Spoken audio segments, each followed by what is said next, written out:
안녕하세요. 결혼한 지 3년차 아이 없는 30대 초반의 가정주부입니다. 남편의 바람도 아니고 시어머니의 바람 때문에 이혼을 하게 될 거라 누가 상상이나 했을까요? 저와 남편은 지인의 소개로 만났습니다. 남편은 대기업에 다니는 직장인이고 저는 공무원입니다.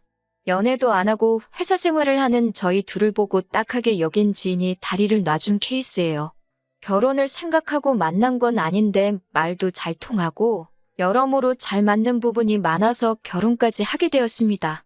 평생을 공직에 계셨던 아버지와 알뜰하신 어머니 덕분에 저는 부유하진 않아도 부족함 없는 유년 시절을 보냈습니다. 대학교 졸업 후엔 곧바로 공무원 시험에 합격도 했으니 정말 평범하고 무난하게 살아왔어요. 그런 저에 반해 남편은 어렵고 복잡한 가정 환경에서 자랐더군요. 시아버지는 건설 현장에서 일하시던 분인데 남편이 고등학교에 들어갈 무렵엔 허리를 크게 다치시면서 현장 일을 더는 하실 수 없게 되었고 그 이후로는 소일거리를 찾아 하시면서 약간의 돈을 버시고 계셨습니다. 그럼에도 불구하고 시어머니는 일하기를 싫어하시는 분이라서 고등학교를 졸업한 이후에는 남편이 집안의 가장 역할을 도맡아 했다고 했습니다. 운 좋게 대기업에 입사해서 능력을 인정받아 본사까지 갈 수 있었던 특이 케이스라고 할까요? 아무튼 다니는 회사가 대기업이라 연봉도 높은 편이고 그래서 딱히 재정적으로는 걱정이 없을 줄 알았지만 막상 결혼 이야기가 나오면서 서로의 재정 상태를 오픈했을 때 솔직히 좀 충격적이었습니다. 당시 남편이 대기업을 다닌 지 7년 차였음에도 불구하고 모아둔 돈이 거의 없었거든요. 하지만 돈이야 앞으로 같이 살면서 모으면 된다고 생각했기에 큰 문제로 느껴지진 않았네요. 상견례 당시의 일입니다. 집 문제도 그렇고 혼수와 예단은 어떻게 할 건지 저희 부모님께서 여쭤보셨습니다. 사실 저희 부모님은 어느 정도 남편 사정을 알고 계셨지만 그래도 어른들이 어떻게 생각하고 계신지 한번 이야기는 들어봐야 하지 않겠냐고 그러셨거든요. 시어머니께서는 너무나 당당하게 집을 사주실 거라고 하셨습니다. 저나 남편이나 생각지도 못한 이야기였기에 깜짝 놀랐지요. 그 이야기를 들으신 저희 부모님도 그렇게 해주시면 저희도 혼수와 예단은 집에 맞춰서 해서 보내시겠다고 그러시더군요. 그렇게 상견례를 마치고 이틀 뒤에 남편을 만났습니다. 남편 얼굴이 안 좋기에 무슨 일이라도 있냐고 물으니 집 때문에 그런다고 하더라고요. 그래서 무슨 일이냐고 못 해주신다고 그러시냐 물었더니 너무 어이없는 소리를 들었다고 하더군요. 시어머니 말씀이 남편더러 대출을 받아서 집을 사고 저희 집에다가는 그걸 시댁에서 사줬다고 하랬답니다. 그래야 당신 체면이 살고 저희 집에서 받을 거 다 받을 수 있다고요. 그 이야기를 듣는데 어이가 없어서 그럼 그 대출은 어떻게 갚으라고 하셨냐 물으니 그런 이야기는 없으시더래요. 한마디로 일단 저질러 놓으면 별 수 있냐 이거더라고요. 저는 그렇게는 안 된다고 했고 남편도 그럴 생각은 추호도 없다면서 월세로라도 시작하자며 미안하다고 하더라고요. 결국 친정부모님께도 이 사실을 말씀드렸습니다. 그러자 친정부모님도 어이가 없다 하시면서 그럼 허례허식은 다 빼고 하는 대신 작은 전셋집 하나는 당신들이 마련해 주시겠다 하더군요. 대신 앞으로 시어머니에게 휘둘리지 말고 둘이서 열심히 모아가면서 살라고 하셨습니다. 그렇게 저희는 친정의 도움과 약간의 대출을 받아 결혼식을 올렸습니다. 결혼식 당일날 예단도 하나 못 받는 시어머니는 세상 천지에 자기밖에 없을 거라며 아주 팔자가 박복하다고 한탄을 하시더군요. 자기 아들 장가가는 날인데요. 어찌나 푸념을 늘어놓으시던지 들어오던 복도 달아나겠다 싶었습니다. 그래도 결혼식을 올릴 때까지 시어머니가 좀 특이하다고만 생각했지 이렇게 상식 밖의 행동을 하시는 분인지는 상상도 못했습니다. 시어머니는 주변 사람들을 무시하고 깔보기가 일쑤였습니다. 가짜 명품으로 온몸을 휘감고 다니시면서 마치 있는 집 사모님 행세를 하는 일이 취미셨지요. 같이 식당에 가면 일하는 사람들한테 어찌나 함부로 대하시는지 같이 앉아있는 제가 낯뜨거워 견딜 수가 없을 정도였습니다. 한 번은 다 같이 고깃집에 갔는데 특정 회사의 막걸리를 찾으시더라고요. 종업원이 없다고 하니까 팁이라며 1,000원을 주시고는 가서 사오라고 하는 거예요. 종업원이 이러지도 저러지도 못하고 쩔쩔매고 있기에 제가 다녀온다고 하니 종업원을 가리키며 손님을 위해 이런 일하라고 저런 것들이 있는 거라며 손님이 왕인 줄 모르냐고 저더러 가만히 있으라고 하시더군요. 종업원은 제가 보기에도 갓 20이나 넘었을까 싶은 어린 친구였어요. 결국 제가 종업원한테 미안하다고 가보라고 했더니 시어머니께서는 제가 당신을 사람들 앞에서 망신줬다면 난리를 치더군요. 결국 남편이 시어머니를 가게 밖으로 모시고 나갔고 저는 종업원을 비롯해 가게 사람들한테 소란을 피워 죄송하다며 몇 번의 사과를 해야만 했습니다. 뉴스에라도 나오는 거 아닌가 며칠을 걱정하며 보냈을 정도예요. 하지만 이뿐만이 아닙니다. 시어머니께서는 키워준 값을 해야 하지 않겠냐며 결혼 직후 저와 남편에게 금전적 요구를 해오셨습니다.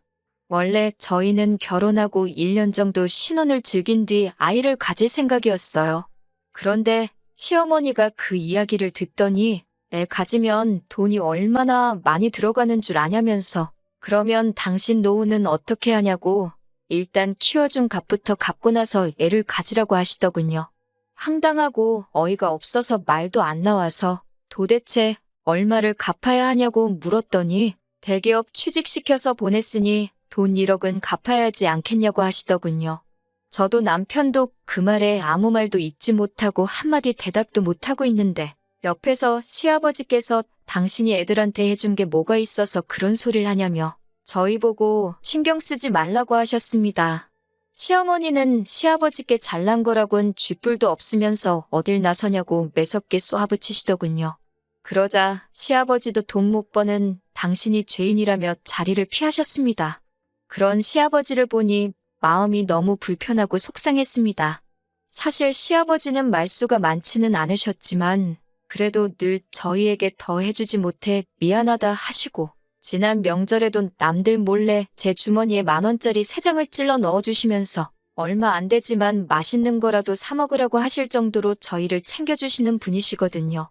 아무튼 아버님께서 도와주신 덕분에 키워준 값 이야기는 다시 꺼내시진 않으시더라고요. 시어머니의 막말은 정말 상대를 가리지 않았습니다.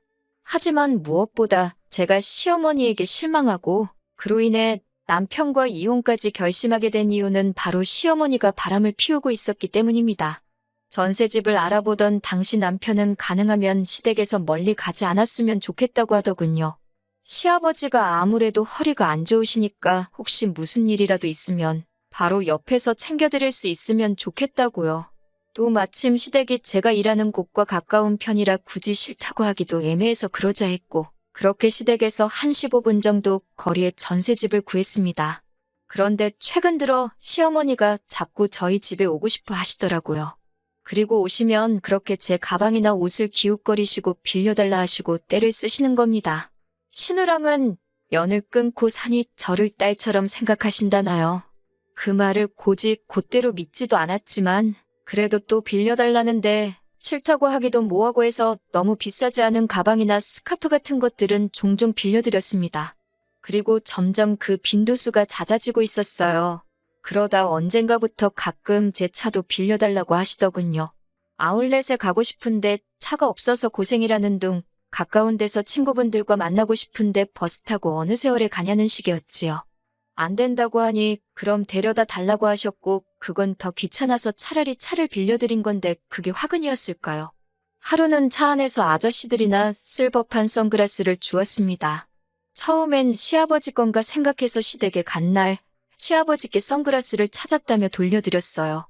그런데 시아버지께서 당신 물건이 아니라고 하시더라고요.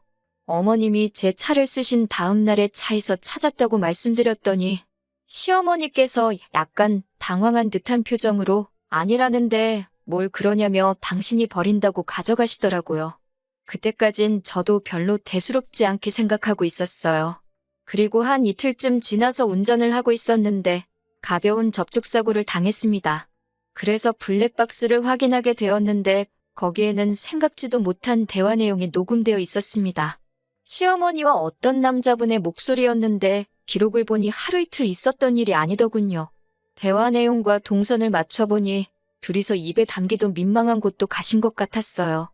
이 일을 남편에게 말을 해야 하나? 아는 척을 하는 게 맞나? 아니면 나만 가슴에 묻고 지나가면 되는 일 아닌가? 저 혼자 몇 날 밤을 고민하고 걱정했습니다.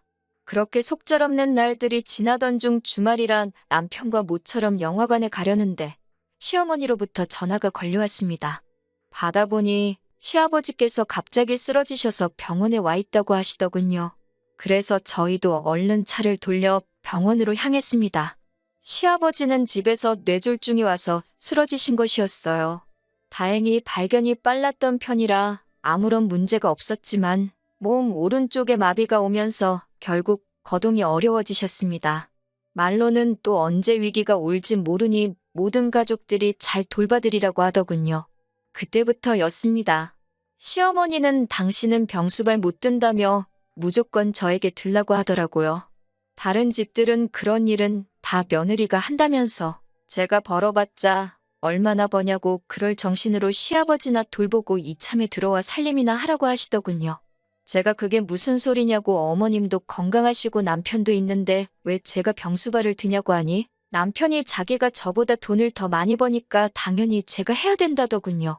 저는 말도 안 되는 소리들 좀 하지 말라고 일단 다들 이성적으로 생각을 해보자고 했습니다.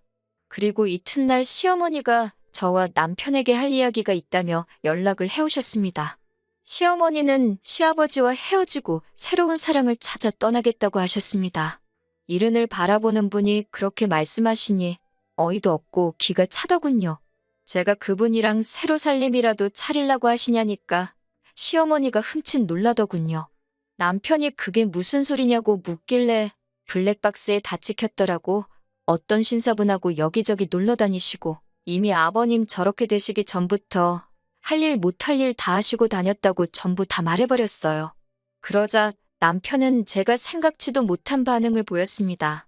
아니 무슨 딸이 사윗감 데려온 것도 아니고 자기 어머니가 아버지 몰래 다른 남자를 만나고 있다는 소린데 그분은 뭐 하시는 분이냐 같은 걸 물어보면서 호구조사를 하고 있더라고요.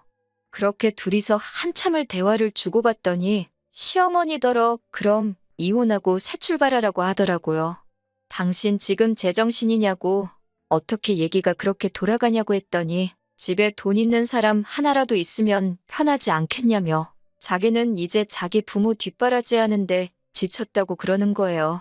제가 시아버지가 지금 생사를 오가시는 것도 아닌데 잠깐 거동이 불편하단 이유로 이렇게 둘 다 아버님을 버리려는 거냐고 하니까 어차피 살 만큼 사신 분 아니겠냐고 막말을 하더군요. 아무리 허리 다치면서 경제력도 잃고 가족들 고생시킨 아버님이라지만 자기 아버지가 몸이 불편하다고 저렇게 내팽개치는 남자가 다른 사람도 아니고 내 남편이었다는 사실에 소름이 다 끼쳤습니다.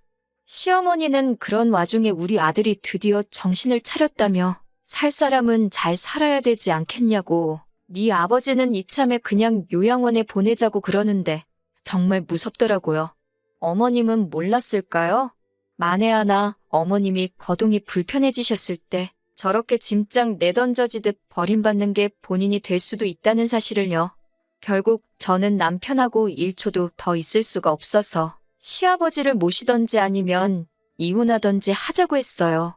제가 시아버지를 모시고 싶었던 게 아니라 그래도 그 작은 효심이라도 남편에게 남아있다면 제가 기꺼이 희생을 하려고 했던 거예요. 하지만 남편은 저에게 일 그만두고 아버지는 저 혼자서만 모시고 자기랑 살던지 그게 아니면 이혼하든지 그러더군요. 그래서 제가 그럼 이혼하자고 했습니다. 막말로 나를 키워주신 분도 아닌데 제가 그렇게까지 희생할 순 없었으니까요. 힘든 순간도 있었지만 결혼 생활이 이런 거겠지라고 생각하며 스스로 마음을 달래고 살았는데 이렇게 끝날 줄은 몰랐네요. 며칠 뒤 남편과 서류 정리를 한 뒤 시아버지를 찾아가 제가 알고 있는 사실과 그동안 있었던 일을 다 털어놓았습니다.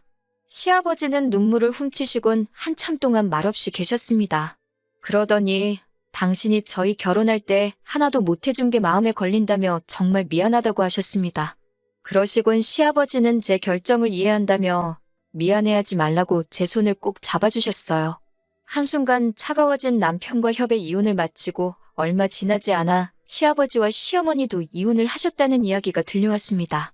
시어머니는 그 신사분과 살림은 합쳤지만 그쪽 자녀들이 크게 반대하여 호적에도 못 올라가고 그냥 살림만 해주는 형세인가 보더군요.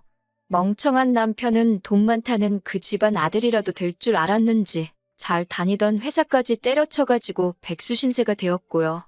그 이후로는 제가 아주 다른 지역으로 옮겨가면서 관심 끊고 살았습니다.